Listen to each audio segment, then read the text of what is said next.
আহা গো, এমন ঐশ্বর্য নিয়ে তুই কার অপেক্ষায় থাকিস রে মা? হ্যাঁ, আমার মনে হচ্ছে এর মধ্যে কোনো মতলব আছে। হিন্দু মা বেঁচে আছে এটা বলে কর্তাবাবুর থেকে টাকা আদায়ের মতলব। হ্যাঁ না, কর্তাবাবুকে কথা বিশ্বাস করানো যাবে না। তোমাদের তো সত্যি কাছে কাছে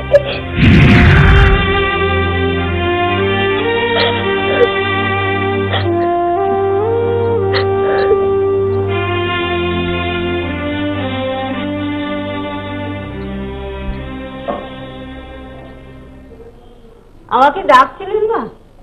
ও সোনার মা, তা তুমি বাড়ি যাচ্ছ কবে? না, ভাবছিলাম তো যাবো, যাবারও খুব দরকার ছিল। ছোট ভাইপোটা চাকরি পেয়েছে, চলে যাবে, তাই বারবার খবর পাঠাচ্ছে, পিসি তুমি কবে আসবে, কবে আসবে, আবার কবে দেখা হবে। ঠিক আছে যাও, আমার কোনো অমত নেই। তা কতদিনের জন্য যাচ্ছ? এত বছর পরে যাচ্ছি, ওরা কি আমাকে মাসখানেকের আগে ছাড়বে? 1 মাস? হ্যাঁ। ঠিক আছে যাও, তবে দেখো চেষ্টা করে যদি তাড়াতাড়ি আসতে পারো।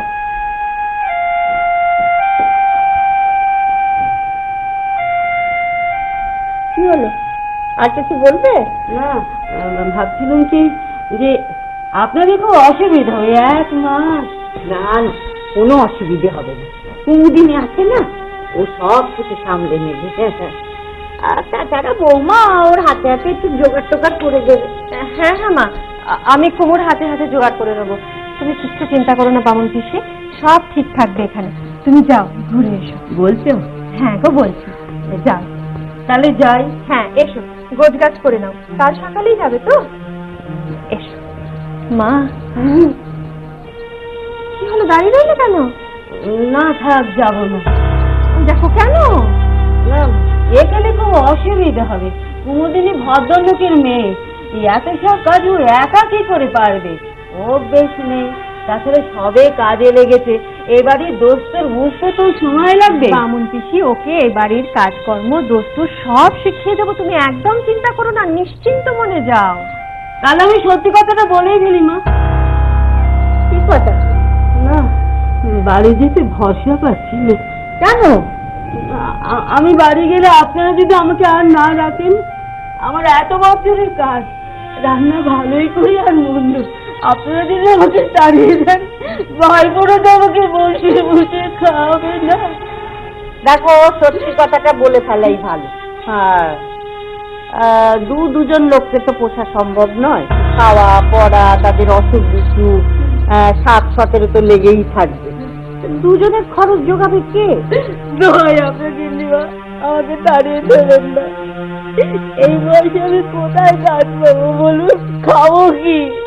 কি মুশকিল বলো তো। কান্নাকাটি করছো কেন? তুমি বললে বাড়ি যাবে, তাই তো বৌমা কুমুদিনীকে নিয়ে এলো। এখন যদি তুমি... না না, সে তো ঠিকই কথা, দুজন লোককে কি কখনো রাখা সম্ভব নাকি? বরং কুমুই যাক। আমার এক শক্তি বলছিল যে তার নাকি রান্নার লোকের প্রয়োজন, আমি একটু খোঁজ নিই যদি। না না না না না, কুমুদিনী কোথাও যাবে না, ওকে তুমি কোথাও পাঠাবে না। দেখো সোনার মা, সত্যি কথা বলছি, আমার ছেলে তোমার রান্না খেতে পারে। আচ্ছা তা বললে কখনো হয়? না না মা, এই হতে পারে না। আপনি তো নিজেই বললেন যে সত্যি দুজনের খরচ পাওয়া সম্ভব নয়। যদি তাই হয় তাহলে বরং কুমুরই যাওয়া দরকার। বামন পিসি আমাদের এত পুরনো লোক, তাকে কখনো ছাড়ানো যায়? ঠিক আছে, তুমি যখন এত করে বলছো তখন আমি একটু ভেবে দেখি, আর কর্তার সঙ্গে একটু কথা বলে দেখি। ঠিক আছে, আচ্ছা ঠিক আছে বাবু, তোমরা এখন যাও তো, আমি একটু পুজোয় বসবো। যাও।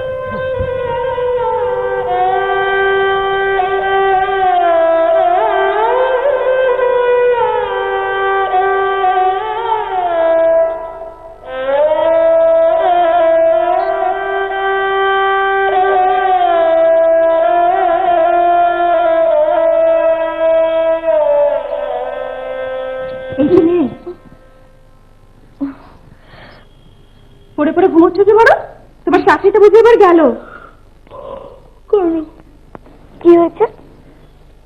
তোমার আর এই বাড়িতে থাকা হচ্ছে না। আমার শাশুড়ি মেয়ে আর দুজন লোক রাখতে পারছেন না। আরে বামন পিসি এ বাড়ি ছেড়ে যাচ্ছেন না, এখানেই থাকছেন। ও এই কথা, তা আমি কোথায় যাচ্ছি? তুমি কোথায় যাচ্ছ তার আমি কি জানি। বেশ, তবে তোমার স্বামী ফিরুন, তার কাছেই জেনে নেব। মানে তিনি আমায় কোথায় নিয়ে গিয়ে রাখবেন? তার পিসিমার বাড়িতে? আমার রান্না ছাড়া তো তার মুখে কিছু রুচবে না। ও বাবা, যাকে ঘরে এনে খাওয়ালাম পড়ালাম সেই কিনা রাতে আমার ঘরে শীত কাটে? আমি তো ভাবলাম ভালো ঘরের মেয়ে। কথায় আছে না, ইট মারলে 5 কেজি খেতে হয়। বুঝি যাই, কালীর বোতলে সেবা করে আসি। দাঁড়া, কালীর বোতলটা কি? প্রথম যেদিন এই বাড়িতে এসেছিলাম, তোমার শাশুড়ি মেঝেতে পাটি পেতে শুয়েছিল। সেই মনে হচ্ছিল তুমি একটা কালীর বোতল শুয়ে আছে। আমার শাশুড়িকে কালীর বোতল বলে? দাঁড়া, তোর হচ্ছে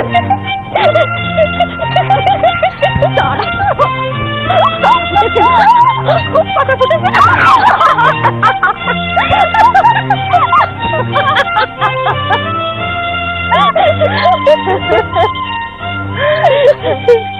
সত্যি ভাই, তোকে যে কি করে এত ভালোবেসে ফেললাম তাই ভাবি। সত্যি তুমি তুমি নিয়তি মানো? নিয়তি? সেটা কে? সময় তোমাকে বল ঠাট্টা, আমার কিন্তু ভালো লাগে না। না, ঠাট্টা করবে না, তোর মতন হাঁড়ি মুখে থাকবে। বাবা, তারপরে তো আমাকে মরি আর কি। না তা কেন, আমার মতো তো তোমার অদৃষ্ট নয়। তুমি কেন মুখ গোমরা করে থাকবে? আমার কি মনে হয় জানো, মানুষের জীবন কেমন করে চলবে তা কেউ একজন আগে থেকে ঠিক করে রাখে। তা না হলে আমার সেই বুড়ো ঠাকুরমশাইয়ের সঙ্গে দেখাই বা হবে কেন? আর তার সুবাদে তোমার কাছে বা এসে পড়বো কেন বলো? বুঝলাম। তাই বুঝলে?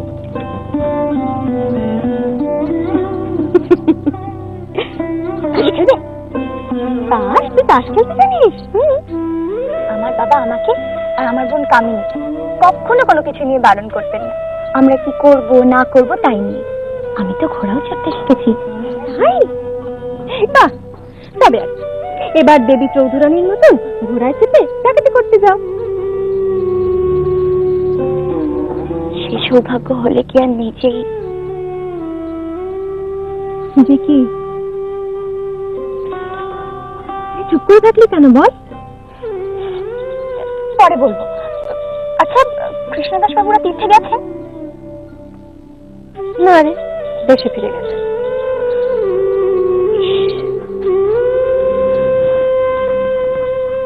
আমার জন্য তো যাত্রাটাই মাটি হয়ে গেল। আমি আমি বড় অপয়া জানো। তোর কথা বড় জানতে ইচ্ছা হয় জানিস, কিন্তু তুই নিজে থেকে বলিস না যে, তাই জিজ্ঞেস করতে পারি। বলবো, তোমাকে ছাড়া আর কাকে বা? এই যে বাবু কুমুদিনী, কি যে বস করেছে কর্তামাকে, তুই দণ্ড যদি দেখতে না পেলে তো বউ কোথায় গেল, কুমুদিনী কোথায় গেল বলে একবারে অস্থির হয়ে যান। যাও, খুঁজছেন তোমাকে। চাই।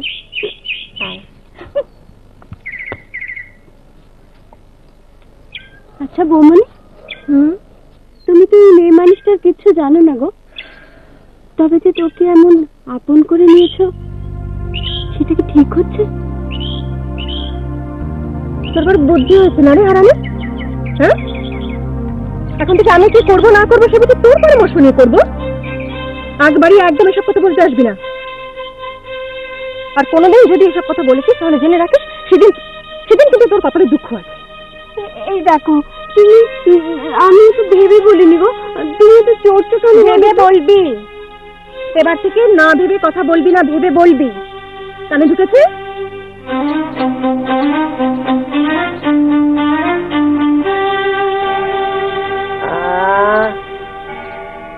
এত কিছু জানি, ইচ্ছে করে সারাটা জীবন তোকে এই সংসারে বেঁধে রেখে দিই, আমার আর যাওয়ার জায়গাই বা কোথায় বলো? তোর স্বামীটার উপরে আমার বড্ড রাগ হয়। কেন? ও মা, এমন স্ত্রী রত্ন যে বেটা ছেলে অবজ্ঞা করে সে তো মানুষই না।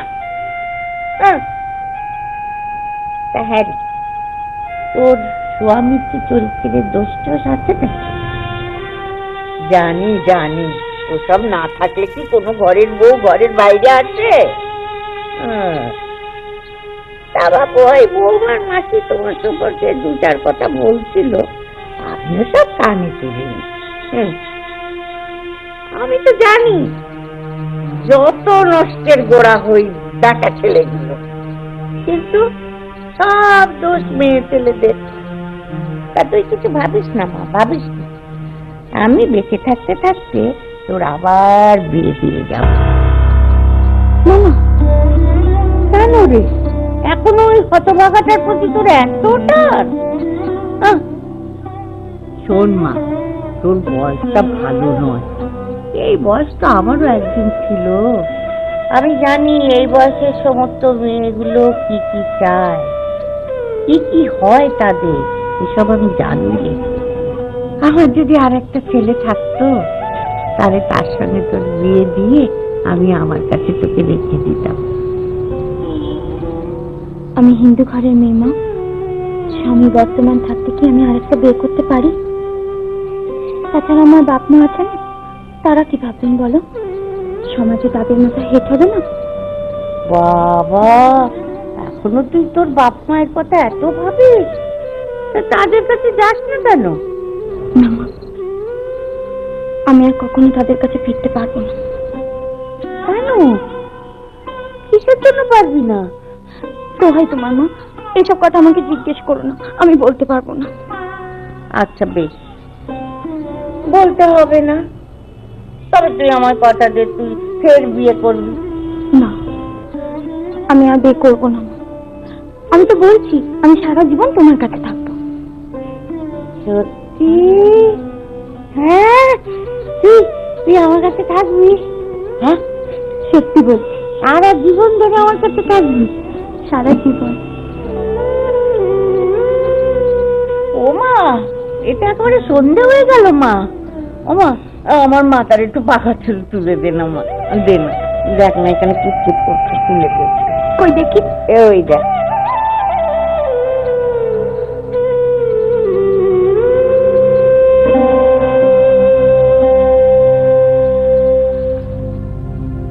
আরে কুমু, তুই ওকে কি আনতে পাঠালি রে এরকম তাড়াহুড়ো করে চলে গেল? দাওয়াই। দাওয়াই? কার জন্য? এখন তো বলা চলবে না, জানতে পারবে আজ রাতে।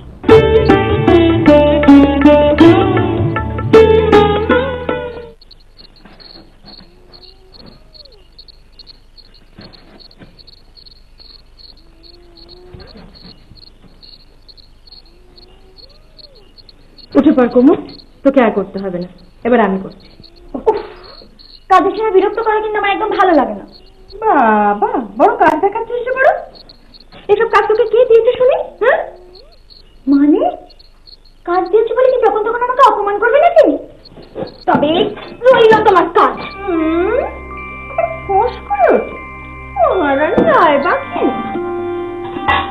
বলি 10টা নয় 5টা নয়, একটা মাত্র শাশুড়ি আমার, না হয় একটু কেড়ে কুচ্ছে, তাকে কালির দোয়াত বলে অপমান? হ্যাঁ, এত ভালোবাসে, এত ভালোবাসে, বাবা মাকে ছাড়া কথা কি বলে না। সেই মানুষটি একটু পাকা চুল তুলতে বলেছে বলে মহারানী এমন মানে লাগলো যে একেবারে গোটা মাথা নেড়া করে দিল। নেড়া? আমি কখন নেড়া করলাম? উনি তো বললেন চুল তুলে দিতে। তুলতে গিয়ে দেখি সব চুল পেকে গেছে। সব চুল পেকে গেছে? তুই সব বুঝিস না, বড় বেশি বুঝিস আজকাল। মোটে এমন একটা কিছু চুল পাকেনি, অল্প দুটো একটা চুল পেকেছে। শোন, তোকে একটা কথা বলি, এবার থেকে যখন আমি চুল তুলতে বলবি না, একদম গুনে গুনে একটা কিংবা দুটো তুলবি, বুঝতে পেরেছিস? এ আমার হুকুম। হ্যাঁ বাবা, এদিকে কালো দিকে ডাকাতি। কালো দিকে? ও কিছু না, কিছু না। শোন, হারানি না কদিন ধরে তোর পেছনে লেগেছে, মাকে গিয়ে নালিশ করেছে যে অন্ধকারে তুই নাকি তার কতগুলো কালো চুল তুলে। সেই জন্য ওর সামনে এরকম নাটক করলাম। এবার থেকে যা কিছু হবে না নিজের সামনে, বুঝেছ?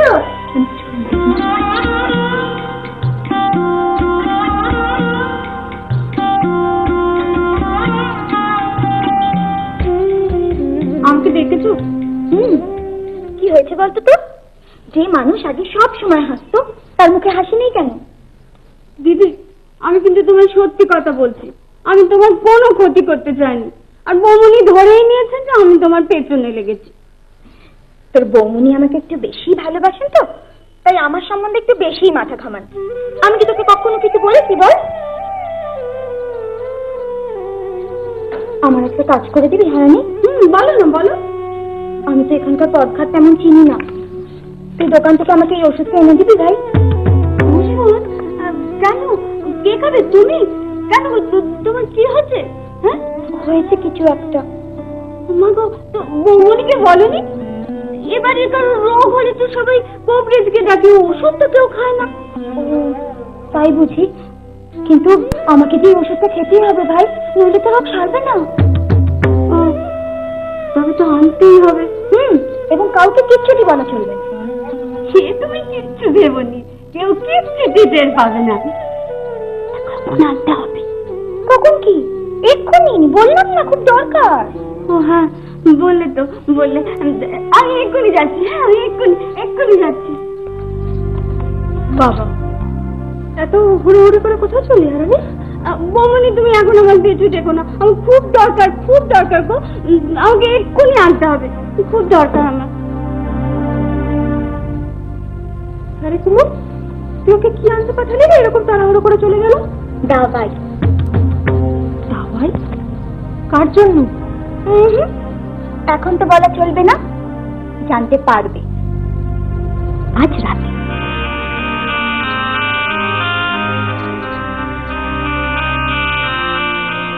আগের জন্মে তুই আমার পেটের মেয়ে ছিলি।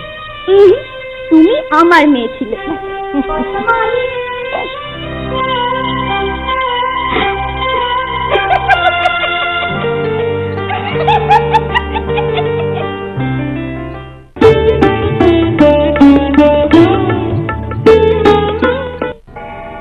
আরে কুমু, আজ চুলবারটা তো দেরি করে এলেছে, ঘুমিয়ে পড়েছিলি নাকি? বাপের বাড়িতে থাকার সময় এই দুপুর বেলাটা আমার একটু লেখাপড়া করবার অভ্যেস ছিল, আজ একটু বই নিয়ে বসেছিলাম। বাবা, তুই পড়াশোনাও জানিস? আর কি কি জানিস রে? আমি বাগান করতে পারি, ঘর গুছাতে জানি, নাচ জানি, গান জানি। ছি ছি ছি। ওমা, ছি ছি ছি কেন? ছি ছি নয়, তুই এত কিছু জানিস, আর তোকে দিয়ে আমি চুল বাঁধা করাচ্ছি, রান্না করাচ্ছি, ঠাকুর আমায় পাপ দেবে না? তা কেন হবে? আমি যা করছি সব তো তোমাদের ভালোবেসে করছি। আর তাছাড়া তোমরাও তো আমাকে কত ভালোবাসা দিয়েছো, জায়গা দিয়েছো, আদর দিয়েছো। তবে আজ এবার তুমি চুপ করো তো। কেন চুপ করবো কেন? এবার আমি তোমার চুলে একটা ওষুধ লাগিয়ে দেবো। ওষুধ? হ্যাঁ, ওষুধ। তোমার যে অল্প কটা চুল পেকেছে, এই ওষুধটা লাগালে তা সব কালো হয়ে যাবে, দেখো। হ্যাঁ, পলক নয় তো? দেখিস বাবু, পলক টলক লাগাস না, তাহলে সবাই মিলে হাসাহাসি করবে, আমি কারো সামনে গিয়ে মুখ দেখাতে পারবো না। আচ্ছা, তুমি আমাকে এত ভালোবাসো, বিশ্বাস করো, তোমার ক্ষতি হয় এমন কাজ আমি করবো না? তা নয়, বৌমা ঠিকই মেয়েকে চিনতে পেরেছে, তাই তো তোকে আমার কাছে এনে দিয়েছে। লাগা, কি ওষুধ লাগাবি লাগা।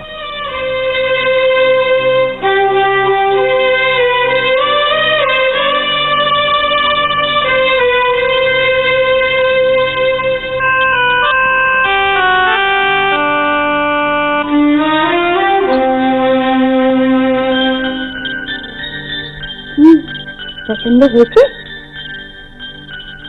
পলক নয় তো?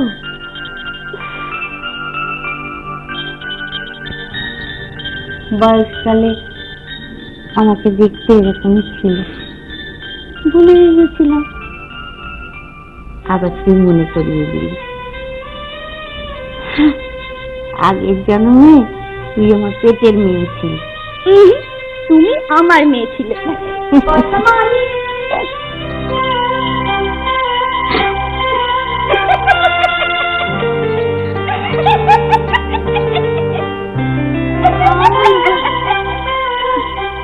মরণ দশা, লাগা লাগা লাগা।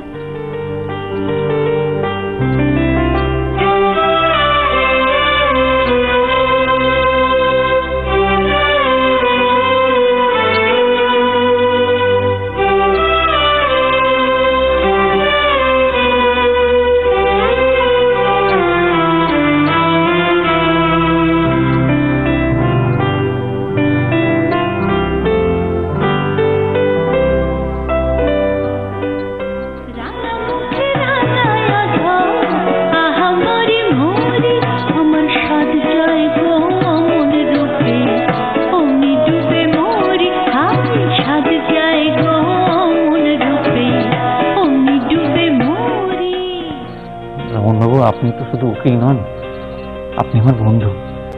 আপনাকে সত্যি কথাটা বলাই যায়। আমি একটা পারিবারিক ঝামেলায় প্রচন্ড জড়িয়ে গেছি। কি হয়েছে?